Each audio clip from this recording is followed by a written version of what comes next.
Hello and welcome. I'm Anant Rangaswami. Today, Sir Martin Sorrell joins us from WPP's New York office via Polycom Link. Welcome, Sir Martin. Last week I was at WPP Stream. Stream is a product that you've invested considerable resources in. Why do you think it's worth the investment to bring Stream to India?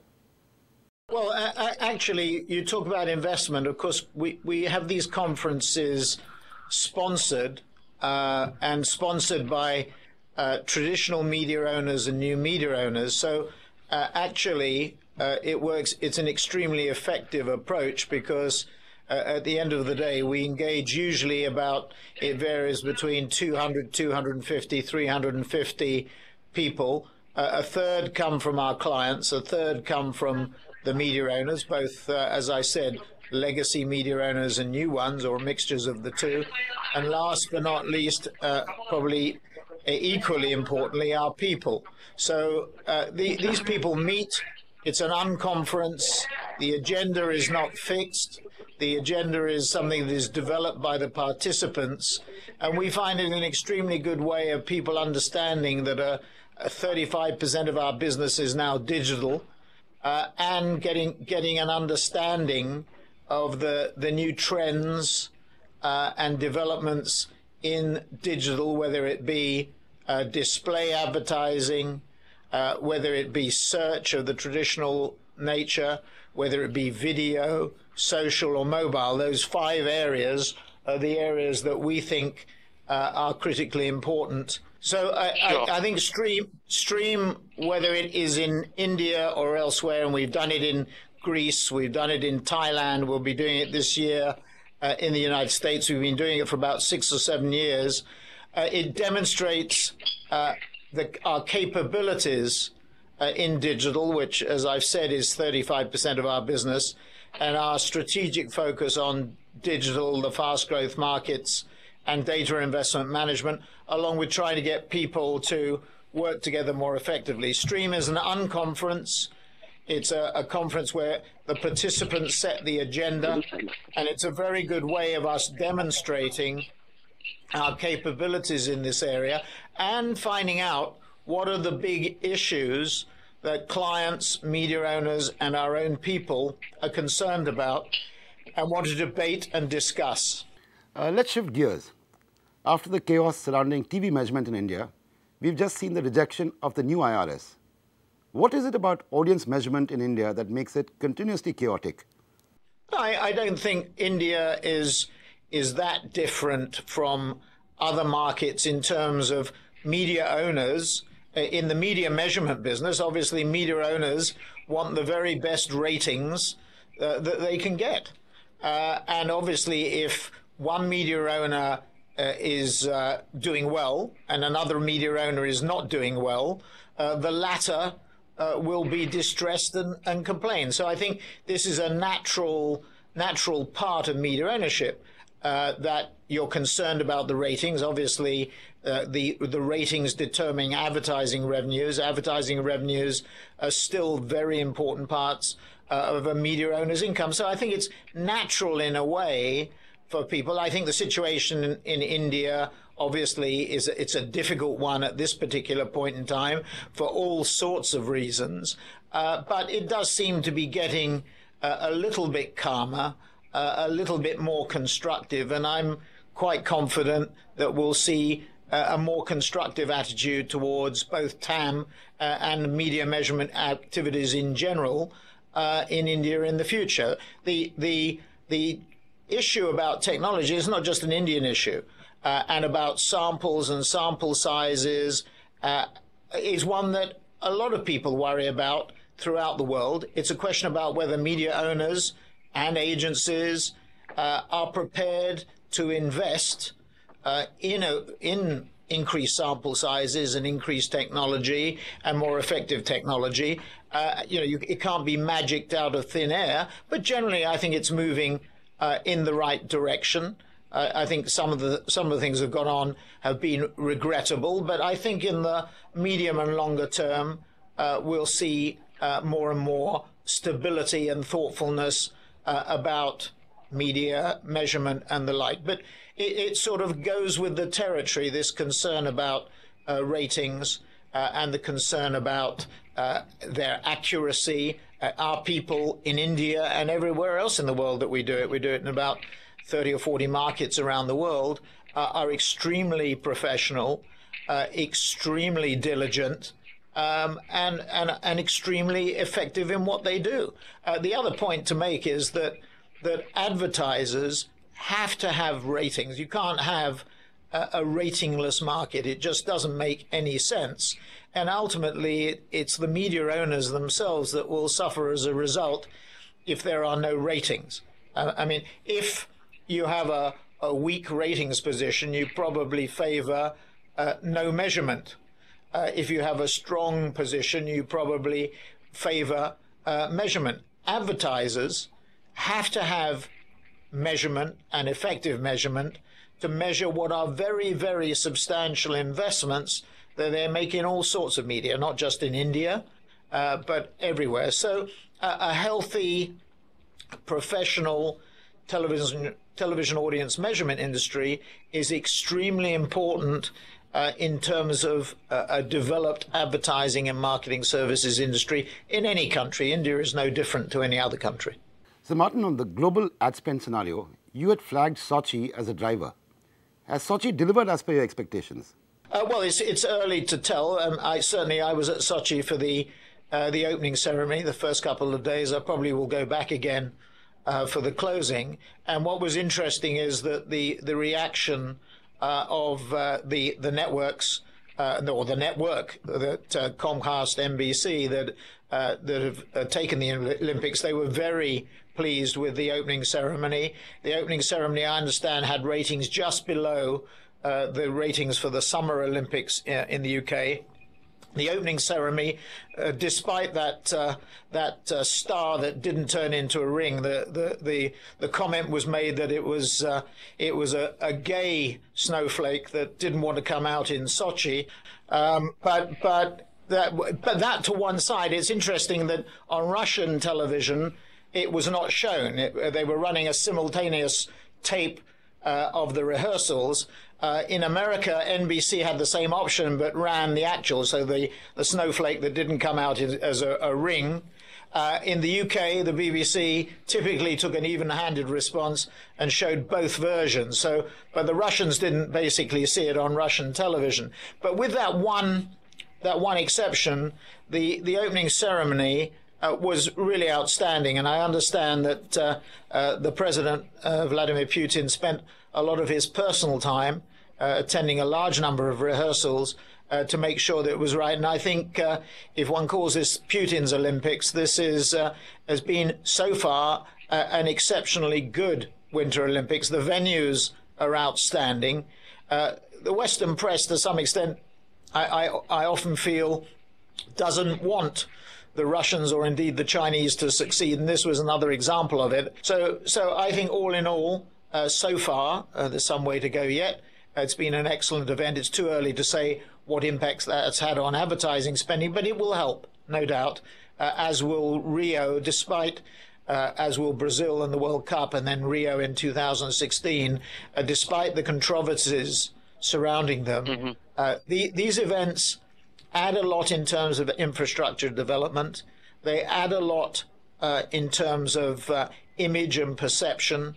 And movements like the IOC do an extreme amount of good, constructive development in the countries in which they operate. I think people sometimes forget that. It's not just the perception that surrounds or the image of a country or a continent that's improved by this, as we saw in South Africa with the previous World Cup, or in Beijing. The impact was on China and Asia. We saw a very positive impact on London and the UK, I think. But I think what we'll see is a positive impact on Brazil and on Latin America as a result. I think this still remains the decade of Latin America, or potentially so. On that note, let's take a quick break. We'll continue this chat in just a bit.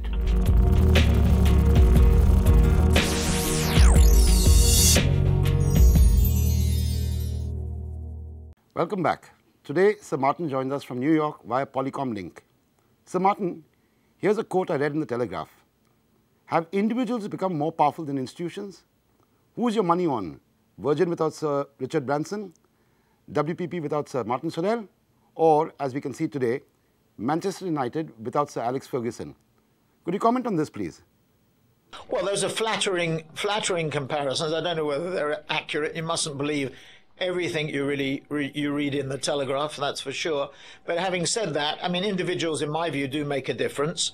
But there are always individuals that can replace individuals and teams that can replace teams. And Manchester United, obviously, going through a tougher time. But if you look back to when Alex Ferguson took over Manchester United, I think they lost quite substantially, 5-1 or something like that, to Manchester City.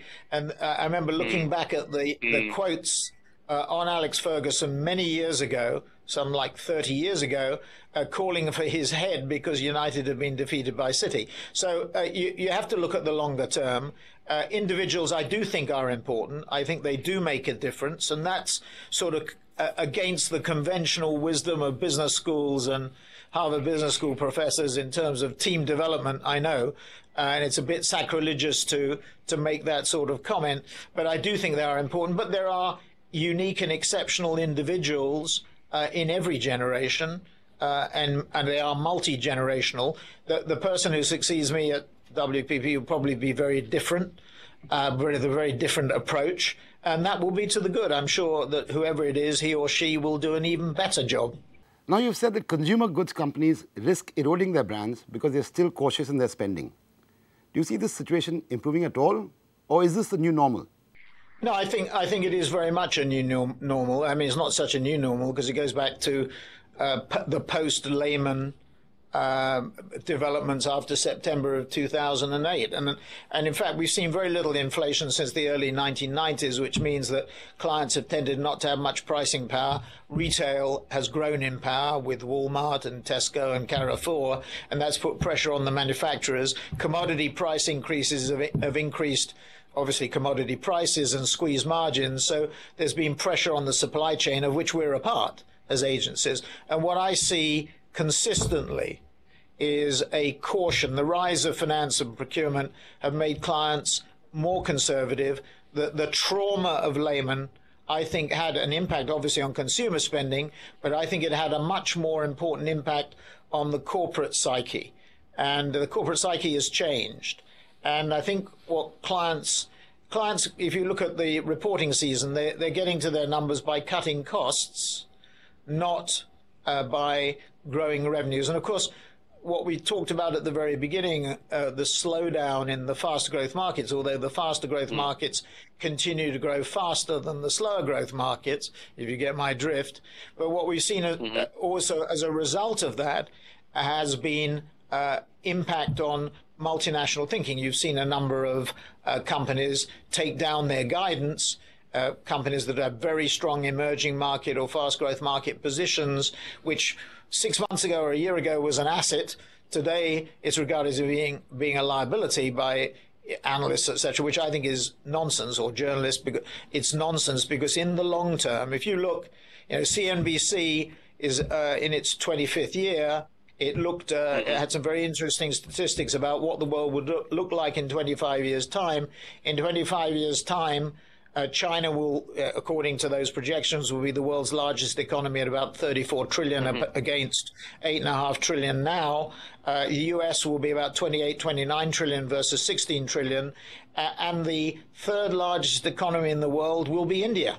So the world, in our view, and WPP is betting its future on this too, is not only digital and data and people working together, but it's also very much the fast growth markets still will be in the vanguard. The world is shifting to the east. It is shifting to the south. It is shifting to the southeast, meaning the Middle East and Africa. If I look at our Indian progress last year, we still had remarkable progress. I see some of our competitors are now falling by the wayside in India. They're actually falling. The negative growth is the euphemism.